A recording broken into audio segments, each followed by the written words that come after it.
This image represents the life cycle of a frog. An adult frog lays eggs, which then get hatched, and embryos emerge out of it and turns into tadpoles who cling to a water plant. A tadpole uses its external skin to breathe, and its tail keeps growing. After a few days, hind limb starts to appear. A tadpole uses food stored in its tail for survival. Few days later, the front leg starts to appear, and tail becomes shorter, thus tadpole turns into a young frog. After few days, it becomes an adult frog which will lay more eggs to continue its kind.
This image represents the fitness membership records for men and women from year 1970 to 2000. Until year 1980, more number of men were the members of the fitness club, while in year 1985 and 1990, more females chose to become a member. During year 1995, the membership ratio for men was dramatically higher than women. However, in year 2000, least number of men participated in the fitness club membership. In conclusion, men were more health conscious compared to women for the period provided.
This image represents the recycling process of aluminum cans. In the first stage, the used aluminum cans are collected and sent to a recycling center, where they are boiled and made into bricks. In the next stage, they are shredded and melted to form aluminum bars. In the following stage, the bars of aluminum are rolled into flat sheets. In the final stage, they are molded into cans, which are ready to be used again. In conclusion, this process seems to be lucrative and highly efficient. In addition, it prevents pollution of used aluminum cans.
This bar graph represents the number of scoops of ice cream sold from the month of May to September. In the month of May, just over 50 scoops of ice cream was sold, while there was an increment in sales during June with about 130 scoops of ice cream sold. July experienced the most number of ice cream sales with about 340 scoops. In August 200 and September 50 scoops were sold, thus there was a decline in sales, probably because the beginning of winter. In conclusion, July was the most profitable, while September was the least profitable month for this company.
This image represents the natural water cycle. At first, water gets evaporated due to heat from the solar radiation. The water vapor rises in the sky and condensation occurs to form clouds. The clouds move due to wind currents in the sky. When the clouds come in the proximity of mountains, precipitation occurs in the form of snow. Due to solar radiation, the snow melts, and the melted water flows down towards the water reservoir to repeat the cycle. In conclusion, this natural cycle is the reason for all life on Earth.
This line graph represents the number of passengers traveling at London Underground Station from 6 a.m. to 10 p.m. At 6 a.m. in the morning there is no rush with only about 100 passengers. In the following hours the number of passengers traveling rises to 400 at 8 a.m., which is the peak hour. The number of people traveling fluctuates until it attains the lowest number at 4 p.m., before rising dramatically to around 400 people. The number drops back to its lowest between 8 p.m. to 10 p.m.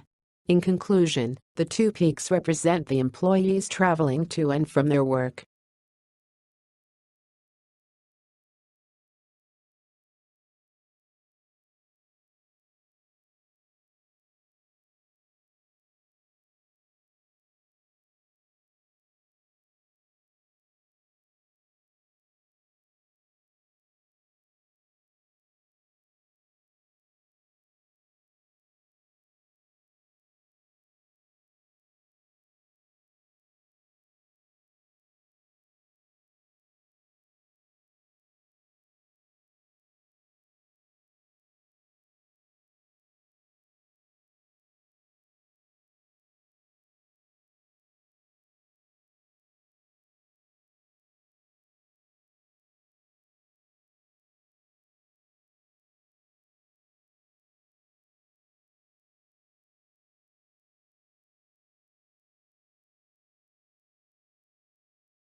This bar chart represents the deforestation per square kilometer in the world from year 1980 to 2007.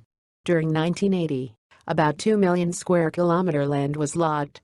In the next 5 years, additional 1 million square kilometers was cleared off the trees. In years 1991, 2000, and year 2007, approximately 2 million square kilometers of land was deforested. In conclusion, the rate at which the land was deforested was incremental, which is not very promising for a better future.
This image represents the structure of a hydroelectric dam.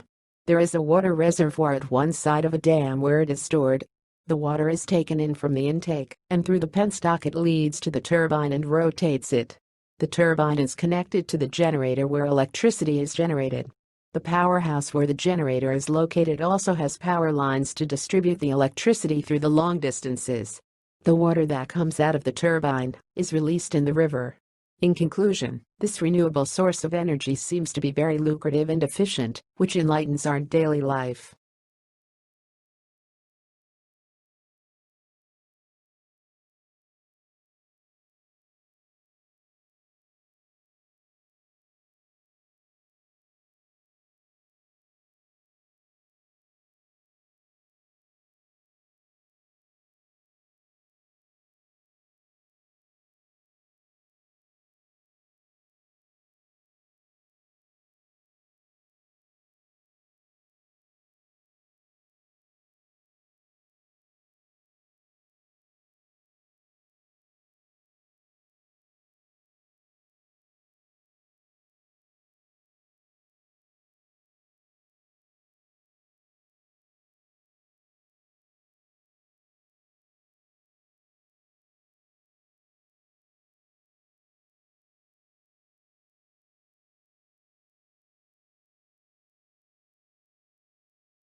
This bar chart represents the students' favorite color. The survey included responses from 25 students. About 23 students responded that their favorite color is red, while 15 stated that they like blue color. About 10 stated that they fancy green, and 5 for black color. Least number of students liked pink color. In conclusion, it is clear that red is the most favorite color, and pink is the least selected color by students of the survey.